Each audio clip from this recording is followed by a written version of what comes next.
ತಪಸ್ವಾಧ್ಯಾಯ ಶುಶ್ರೂಷಾ ಕೃಷ್ಣಪೂಜಾ ರತಂ ಮುನಿಂ ವಿಶ್ವೇಶಮಿಷ್ಟದಂ ವಂದೇ ಪರಿವ್ರಾಟ್ ಚಕ್ರವರ್ತಿನಂ. ಶ್ರೀ ಗುರುಭ್ಯೋ ನಮಃ. ಕಾಂತಾಯ ಕಲ್ಯಾಣ ಗುಣೈಕಧಾಮ್ನೇ ನವದ್ಯುನಾಥ ಪ್ರತಿಮಪ್ರಭಾಯ ನಾರಾಯಣಾಯಾಖಿಲಕಾರಣಾಯ ಶ್ರೀಪ್ರಾಣನಾಥಾಯ ನಮಸ್ಕರೋಮಿ. ಅನಾಕುಲಂ ಗೋಕುಲಮುಲ್ಲಲಾಸ ಯತ್ಪಾಲಿತಂ ನಿತ್ಯಮನಾವಿಲಾತ್ಮ ತಸ್ಮೈ ನಮೋ ನೀರದನೀಲಭಾಸೆ ಕೃಷ್ಣಾಯ ಕೃಷ್ಣಾರಮಣಪ್ರಿಯಾಯ. ಅಪಿತ್ರಿಲೋಕ್ಯ ಬಹಿರುಲ್ಲರಸಂತಿ ತಮೋಹರಂತಿ ಮುಹುರಾಂತರಂಚ ದಿಶ್ಯಾದೃಶಂ ನೋ ವಿಶದಾಂ ಜಯಂತಿ ಮಧ್ವಸ್ಯ ಕೀರ್ತಿರ್ದಿನನಾಥ ದೀಪ್ತಿಂ. ವಾಯುದೇವರು ಭೂಮಿಯಲ್ಲಿ ವಾಸುದೇವ ಎಂಬತಕ್ಕಂಥ ಹೆಸರಿನಿಂದ ಮಧ್ಯಗೇಹ ಭಟ್ಟ ದಂಪತಿಗಳ ಮಗನಾಗಿ ಅವತಾರ ಮಾಡಿ ಅನೇಕ ಲೀಲೆಗಳನ್ನು ತೋರಿದ್ದಾರೆ ಅಂತ ಹಿಂದೆ ಮನನ ಮಾಡಿದ್ದೆವು. ಅದರಲ್ಲಿಯೂ ತಂದೆ ಧನಿಕನಿಗೆ ಕೊಡಬೇಕಾದಂತಹ ಆ ಎತ್ತಿನ ಮೌಲ್ಯವನ್ನು ವಾಸುದೇವ ಆ ಧನಿಕನಿಗೆ ಹುಣಸೆಯ ಬೀಜವನ್ನು ಕೊಡುವ ಮೂಲಕ ತೀರಿಸಿದ್ದಾನೆ. ತನ್ಮೂಲಕ ನಮಗೆಲ್ಲ ಸಂದೇಶ ಕೊಟ್ಟದ್ದು ಮಕ್ಕಳು ತಂದೆ ತಾಯಿಗಳ ಋಣವನ್ನು ತೀರಿಸಬೇಕು ಅಂತ. ಯಜ್ಞ ಯಾಗಾದಿಗಳನ್ನು ಮಾಡುವ ಮೂಲಕ ದೇವಋಣವನ್ನು ಪರಿಹಾರ ಮಾಡಿಕೊಳ್ಬೇಕು. ವೇದಶಾಸ್ತ್ರಗಳ ಅಧ್ಯಯನದ ಮೂಲಕ ಋಷಿಋಣವನ್ನು ಪರಿಹಾರ ಮಾಡಿಕೊಳ್ಬೇಕು. ಒಳ್ಳೆಯ ಸಂತಾನವನ್ನು ಪಡೆಯುವ ಮೂಲಕ ಪಿತೃಋಣವನ್ನು ಪರಿಹಾರ ಮಾಡಿಕೊಳ್ಬೇಕು ಅಂತ ಈ ರೀತಿಯಲ್ಲಿ ಶಾಸ್ತ್ರ ಹೇಳ್ತಾ ಇದೆ.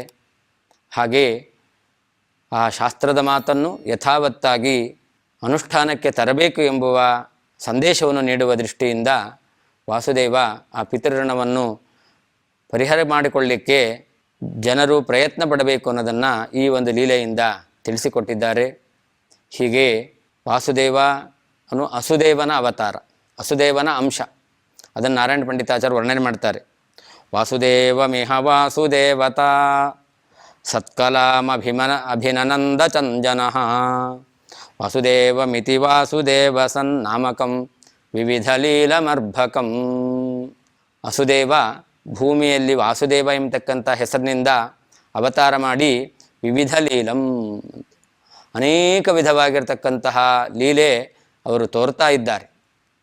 ಆ ಲೀಲೆಯನ್ನು ತೋರಿಸುವಂತಹ ಈ ಮಗುವನ್ನು ಅನೇಕ ವಿಧವಾದ ಬಾಲ್ಯ ಲೀಲೆಯ ಮೂಲಕ ಸಂದೇಶವನ್ನು ಕೊಡ್ತಕ್ಕಂತಹ ಈ ಮಗುವನ್ನು ನೋಡಿ ಎಲ್ಲ ಸಜ್ಜನರು ಕೂಡ ಯಾವ ರೀತಿಯಲ್ಲಿ ವಸುದೇವ ದೇವಕಿಯರ ಮಗನಾಗಿ ಕೃಷ್ಣ ಪರಮಾತ್ಮ ವಾಸುದೇವ ಅವನು ಅವತಾರ ಮಾಡಿ ಬಾಲ್ಯಲೀಲೆಯನ್ನು ತೋರುವ ಮೂಲಕ ಸಜ್ಜನರಿಗೆ ಆನಂದವನ್ನುಂಟು ಮಾಡಿದ, ಜಗತ್ತಿಗೆ ಸಂದೇಶವನ್ನು ಕೊಟ್ಟನೋ ಆ ವಾಸುದೇವನ ಪರಮಾತ್ಮನ ಭಕ್ತನಾದ ಈ ವಸುದೇವನು ವಾಸುದೇವ ಎಂಬತಕ್ಕಂಥ ಹೆಸರಿನಿಂದ ಭೂಮಿಯಲ್ಲಿ ಅವತಾರವನ್ನು ಮಾಡಿ ಈ ಲೀಲೆಯ ಮೂಲಕ ಸಂದೇಶವನ್ನು ಕೊಡ್ತಾ ಇದ್ದಾನೆ ಎಂಬುದಾಗಿ ಅದನ್ನು ನೋಡಿ ಅವರೆಲ್ಲ ಸಂತೋಷಗೊಂಡಿದ್ದಾರಂತೆ.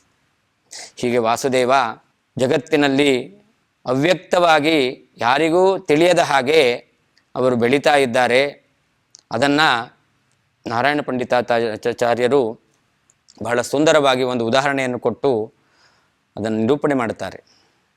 ಇತಿ ವಿಹರತಿ ಮಹ್ಯಾಂ ವಿಷ್ಣುದಾಸೇಪಿ ಗೂಢೇ ಸಮಜನಿ ಸುಜನಾನಾಂ ಚಿತ್ತಮಾನಂದಪೂರ್ಣಂ ಉದಯತಿ ಘನಮಾಲಾ ಲೀನಭಾನೌ ಚ ಭಾನೌ ನನು ಜನನಯನಾಬ್ಧೇ ಲಭ್ಯತೇರಂ ವಿಕಾಸಃ. ವಾಸುದೇವ ವಾಯುದೇವರ ಅವತಾರ ಅಂತ ಗೊತ್ತಿಲ್ಲ, ಆದರೆ ಆ ವಾಸುದೇವ ಭೂಮಿಯಲ್ಲಿ ವಾಯುದೇವರೇ ವಾಸುದೇವ ಎಂಬತಕ್ಕಂಥ ಹೆಸರಿನಿಂದ ಅವತಾರ ಮಾಡಿ ಅನೇಕ ಲೀಲೆಯನ್ನು ತೋರ್ತಾ ಇದ್ದಾರೆ. ಸಜ್ಜನರ ಮನಸ್ಸು ಅದು ಆನಂದದಿಂದ ತುಂಬಿದೆಯಂತೆ. ಅದನ್ನು ಹೇಳ್ತಾರೆ, ಇವರ ಮನಸ್ಸು ಅದು ವಿಕಸಿತವಾಯಿತು ಅಂತ. ಅದಕ್ಕೆ ಉದಾಹರಣೆ ಕೊಡ್ತಾರೆ. ಸೂರ್ಯ ಉದಯಿಸ್ತಾನೆ. ಕೆಲವೊಂದು ಬಾರಿ ಸೂರ್ಯ ಉದಯಿಸುವಾಗ ಆಕಾಶ ಸ್ವಚ್ಛವಾಗಿರುತ್ತೆ, ಸೂರ್ಯನ ಪ್ರಕಾಶ ಎಂಬತಕ್ಕಂಥದ್ದು ಕಾಣಿಸುತ್ತೆ, ಆಗಲೂ ಕಮಲಗಳು ಅರಳುತ್ತೆ. ಕೆಲವೊಂದು ಬಾರಿ ಸೂರ್ಯ ಉದಯಿಸುವಂತಹ ಸಮಯದಲ್ಲಿ ಮೋಡ ಮುಚ್ಚಿಕೊಂಡಿರುತ್ತೆ, ಆದರೆ ಸೂರ್ಯನ ಪ್ರಕಾಶ ಎಂಬತಕ್ಕಂಥದ್ದು ಸ್ವಲ್ಪ ಕಾಣಿಸ್ತಾ ಇರುತ್ತೆ, ಸೂರ್ಯ ಕಾಣಿಸೋದೇ ಇಲ್ಲ.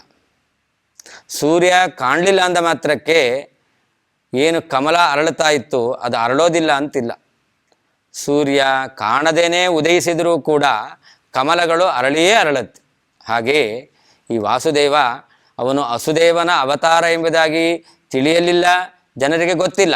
ಆದರೂ ಕೂಡ ಹೇಗೆ ಎಲ್ಲೋ ಸೂರ್ಯ ಉದಯಿಸಿದರೂ ಕೂಡ ಎಲ್ಲೋ ಇರುವಂತಹ ಕಮಲ ಎಂಬತಕ್ಕಂಥದ್ದು ಅರಳುತ್ತೋ ಹಾಗೆ ಈ ಪಾಜಕ ಕ್ಷೇತ್ರದಲ್ಲಿ ವಸುದೇವ ವಾಯುದೇವರು ವಾಸುದೇವನಾಗಿ ಅವತಾರ ಮಾಡಿ ಲೀಲೆಯನ್ನು ತೋರ್ತಾ ಇದ್ದರೆ ಇಡೀ ಈ ಪ್ರಪಂಚದಲ್ಲಿರತಕ್ಕಂತಹ ಜನರಿಗೆ ಆನಂದ ಎಂಬತಕ್ಕಂಥದ್ದು ಉಂಟಾಗಿದೆಯಂತೆ. ಹೀಗೆ ತಮ್ಮ ಅವತಾರದ ಮೂಲಕ ಆ ವಾಯುದೇವರು ವಾಸುದೇವ ಎಂಬತಕ್ಕಂಥ ಹೆಸರಿನಿಂದ ಅವರು ಬಾಲ್ಯ ಲೀಲೆಯನ್ನು ತೋರ್ತಾ ಎಲ್ಲ ಸಜ್ಜನರ ಸಮುದಾಯಕ್ಕೆ ಆನಂದವನ್ನು ಉಂಟು ಮಾಡಿದ್ದಾರೆ ಎಂಬುದಾಗಿ 2ನೆಯ ಸರ್ಗವನ್ನು ಸಮಾಪ್ತಿ ಮಾಡಿದ್ದಾರೆ. ಮುಂದೆ ಪುನಃ ವಾಸುದೇವ ಯಾವ ರೀತಿಯಲ್ಲಿ ಬೆಳೀತಾ ಇದ್ದ, ಏನೇನು ಘಟನೆಗಳು ನಡೆದವು ಅನ್ನೋದನ್ನು ಮುಂದಿನ ಸರ್ಗದಲ್ಲಿ ನಿರೂಪಣೆ ಮಾಡ್ತಾರೆ.